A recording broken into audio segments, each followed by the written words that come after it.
Hey y'all, it's me. It's your girl, the real deal Lanita Skills Reaction Channel. Like, share, and subscribe. What's up, real deal? How y'all doing out there? I know y'all keeping it real, whatever y'all doing. I know y'all staying cool, y'all chilling, y'all being safe. Hey, and I know y'all not hydrated, right? You better not be. Well, y'all, let's get into real deal. Come on now. Let's get into this content. I'm not surprised. People doing everything now since the pandemic. See, I'm not blaming the pandemic. I'm just saying a lot of stuff coming out and being recognized. Now look, y'all, this is about Rudy. Miss Rudy. This lady deserves and demand to be charged for faking 8 years of her disappearance. She been alive the whole time. Let's listen, and then we gonna react. Okay? I'm not gonna stop it. All right. After a week filled with twists and turns in the fake 8-year disappearance of Rudy Farias, tonight his family members are demanding transparency and charges. Thank you for joining us at 10. I'm Keith Carter. Good evening. I'm Daniela Guzman. Well, more than 8 years ago, on March 6, 2015, the then 17-year-old's mother reported him missing, then found last Thursday outside of a church in Northeast Houston. But in a twist, police say Farias was hidden in plain sight by his mother all these years. KBRC 2's Bryce Newberry is following this story again tonight, and he joins us now live downtown with the new allegations family member. Okay. Now I heard a lot of y'all don't like for to stop the videos and stuff like that, but that's what we gonna do. Cause this a reaction channel. But let me tell y'all this. I don't know if this a he or a she. Let me see if this a male or female. Mother faked his missing person report. Okay, his disappearance. The mother did this, y'all. She knew where her son was the whole time. Rudy. So I'm gonna assume the fifth. Okay, yeah, the fourth. I apologize. It's a boy. Okay. This happened in Houston. He's from Houston, Texas. 8 years, y'all, having people miss work, looking for him, getting other people from other resources, foundations, detective work, everybody looking for him for 8 years and he was alive. His mom. I hate to say mom, and I hate to even say mother. This person, Rudy. Now, Rudy is his name. His mother should be charged for falsifying information. But they didn't charge her for this. Relatives want Rudy, the mother, to be charged. Why wouldn't she be charged for faking her son's disappearance for 8 years? Why wouldn't she? They found him, y'all. He never was lost. The mama hid him. Let's listen. The then 17-year-old's mother reported him missing, then found last Thursday outside of a church in Northeast Houston. But in a twist, police say Farias was hidden in plain sight by his mother all these years. KBRC 2's Bryce Newberry is following this story again tonight, and he joins us now live downtown with the new allegations family members are making about Rudy's mother. Bryce?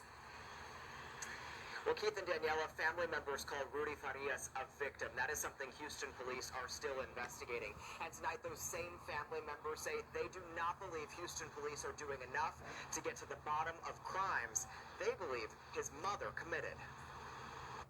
During the 8 years Rudy Farias was reported missing, family members say his mother always kept his bedroom door locked. Jamie needs to be brought in.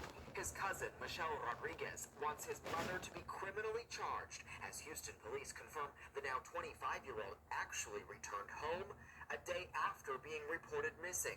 They're not going to know what the hell she's really done if they didn't bring her in and put pressure on her to talk. Family members claim his mother started abusing Rudy before his fake disappearance. Sexually, physically, mentally. But detectives interviewed her and Rudy Wednesday, saying they found no probable cause, a requirement before an arrest or search warrant. I'm trained to listen for statements that can help me get charges or move forward with the case.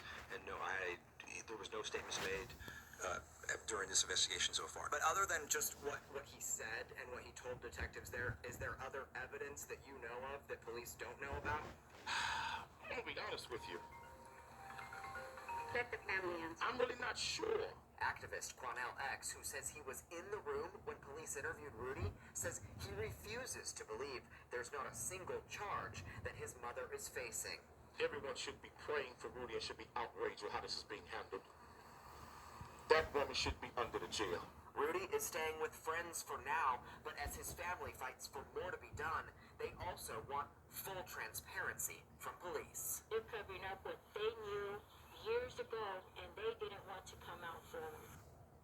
Hold on, y'all. Here to live down from Fox, we are now taking you out to Houston, where community activists are coming together to talk about the demand that the mother, Rudy Farias, to be charged here. This is a story that we brought you earlier this week, and it's just a really bizarre story of a Houston man whose mother said he was missing and was found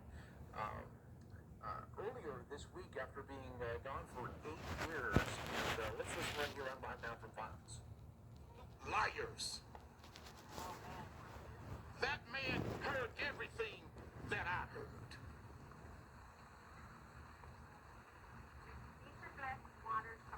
I'm standing here speaking the truth of what Rudy said to me.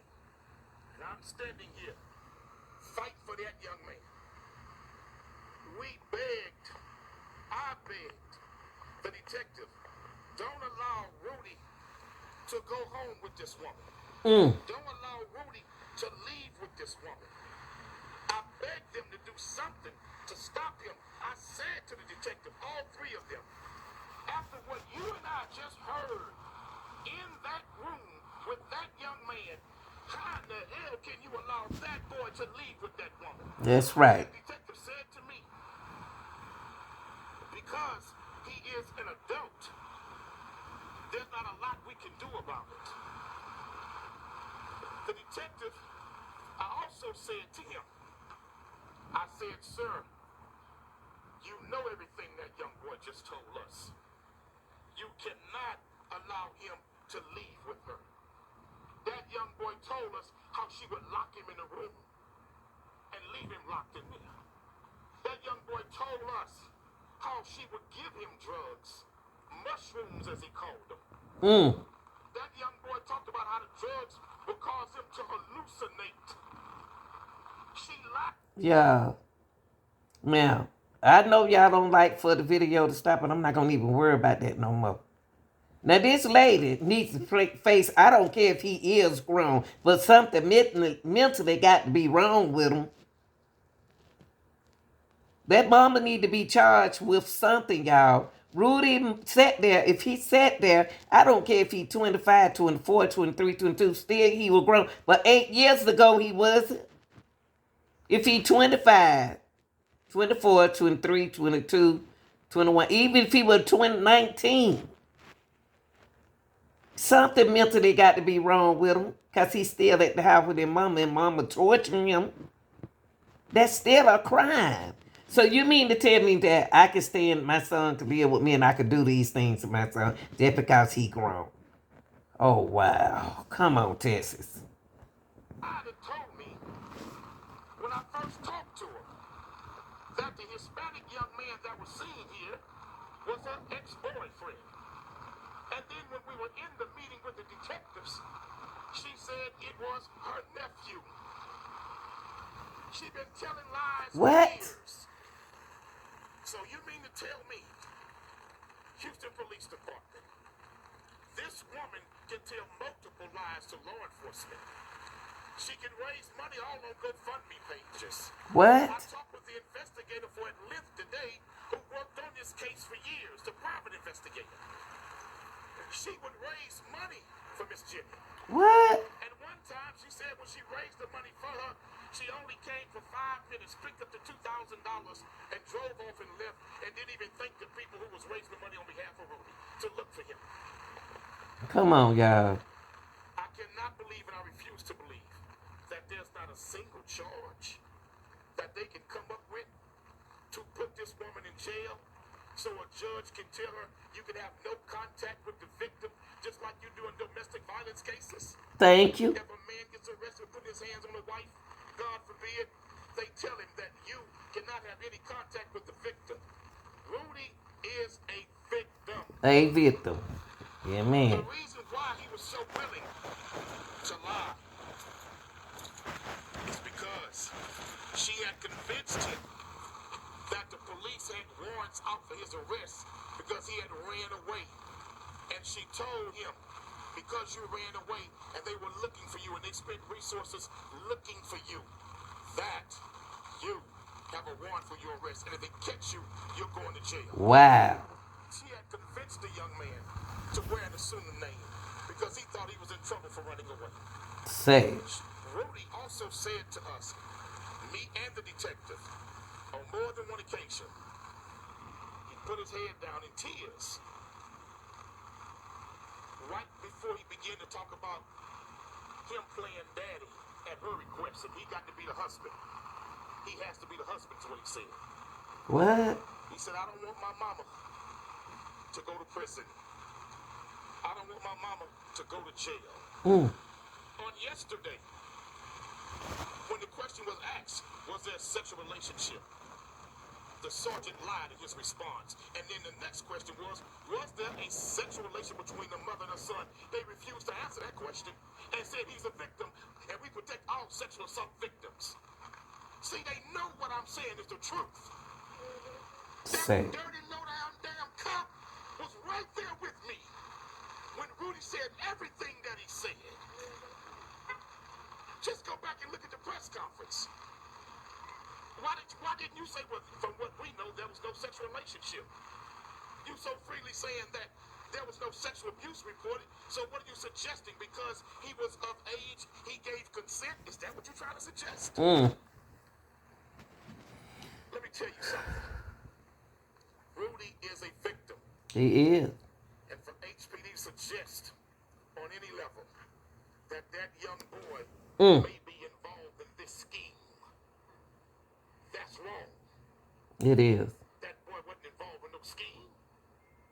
That woman a straight up monster. Telling you straight up. That's what that woman is. Woman sat there and told Grizzy and I both multiple lies. Multiple lies. And then get in the room with the detective and she starts singing a whole nother song. Rudy, in my opinion, Say it. safety is in danger. Until he can be removed and placed with loving family or put in a facility where he can receive the type of mental health treatment and drug detox treatment that he needs. That's right. He needs that help. And right now he's not getting that help. And what further angers me, for that cop to hear about all the drug abuse, and he ain't do nothing to get that boy no help. Should have called, I said, man, call the paramedics. Take this kid to the hospital. Look at him. And she told a big lie when we first got there. And I hate to put you on the spot, Grizzy, but if it wasn't for Grizzy, I would have never got involved. Let me say it again. If it wasn't for Grizzy, that mother never would have called me. But she called me, thinking I was going to help cover up with the lies she would tell and defend her. Man, let me tell you something. Everyone should be praying for Rudy and should be outraged with how this is being handled. that woman should be under the jail. I'm telling you for a fact what this young man said to me. And I'm going to leave it at this. HPD, don't try me. Because I got it on record what he said to me. But for the sake of the victim, I'll respect that young man's dignity as my lawyers told me to. But if you try me with your lies again, I'll let everybody hear what that young man said. But I want to respect that young man's privacy. Because what he went through should be for him to expose to a therapist and not for me to share with the public. But I covered my bases. I'll take your questions. Why do you think HPD is lying? I think HPD is embarrassed that they encountered Rudy on several occasions and did not do their due diligence. When they came to this address, had they done just some basic fundamental research, they would have seen that a child went missing from this address just years before. When they encountered him on other occasions, they didn't do their due diligence. They let that boy keep going with his mother. When neighbors would call in, when family would call in and say, hey, look, we got this tip about Rudy, they never even followed through. Wow. And in fact, they have to tell the whole world now why when Rudy was found, you waited 8 days. Of Rudy Farias, and Keisha, you say you never knew he was considered missing. So what was your understanding of the situation before these more recent details came to light? Well, I had just moved back to Houston because I had been living in Fort Worth. I left in 2000 and I moved back here in 2022. And like 3 months after I moved here, I met the so-called Rudolph, because that's what I know him by. He told me his name was Rudolph, but he told me to call him Dolph for short. So that's what I knew him by. So he had been coming to my house since 3 months after I moved here, clean up until May 27th, when he actually so-called went missing from his home with his mother's BMW. He took it and he totaled it, and she told police that she didn't know who took her car, but she knew that he took her car because he was down here at my house earlier in the day with that car, and then he left. After he left, we hadn't talked to him. He turned his phone off, and we had been calling him to, because she had been calling us, asking us, have we heard from him? Have we talked to him? And we were saying no. So, like, the day, Sunday, the day before the 4th of July, he come walking by my house earlier that morning around 6 or 7. It was like 7 o'clock. I want to say 7:30 or close to 8 o'clock. He had on some white basketball shorts, some flip-flops, no shirt, and he had some Band-Aids on him like he had went to the hospital or gave plasma or something, and a towel wrapped over him. And he walked to his house. And then later on that day, I learned that he was supposed to be missing. And when I looked at the thing, my daughter pulled it up, and it said he had been missing since 2015. I wasn't here in 2015, so I knew nothing about that because I watch the news every now and then. I don't watch it like that, so I never knew anything about that. That day, I discovered that he's supposed to be missing since 2015. I say, how was he missing since 2015? And I met him in 2022. It's a bunch of people that's been in my home that knows him, and they're not even living with me anymore, but they can tell you that they know a Mexican guy named Dolph. And if you show them a picture of him, they'll tell you that's who they know, because that's who we know. She's saying we talked to her nephew. The number that we had for her so-called son is not his number. That was her nephew's number. I told her all she have to do is bring her nephew to my presence and ask her nephew what's inside of my house. Dolph knows because he's been inside of my house. And I told her they run around saying that this is her nephew that everybody has seen.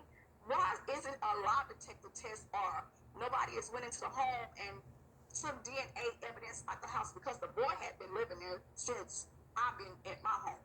Wow. So what was your reaction when you heard Rudy was found slumped over outside of a church last week and then taken to the hospital? What went through your heart and your mind first? He may have been slumped over due to being on some type of drug because, like I told people, every time I saw him, I never saw him with a sober mind. He was always saying that he needed some mushrooms or shrooms to get high, and he smoked marijuana, and he was always high. He was never sober. But when he would come, what was like getting to me was like you could tell there was something wrong with him because he was like always. He was like if he came down here and she called his phone, he wouldn't answer.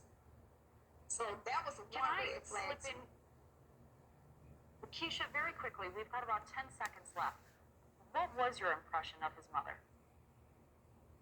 I thought she was a weird lady. I didn't talk to her.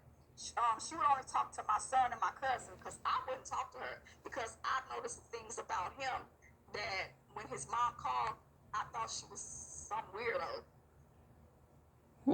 But when I met her, she gave me a different impression. Thank you for watching. Go to News Nation now.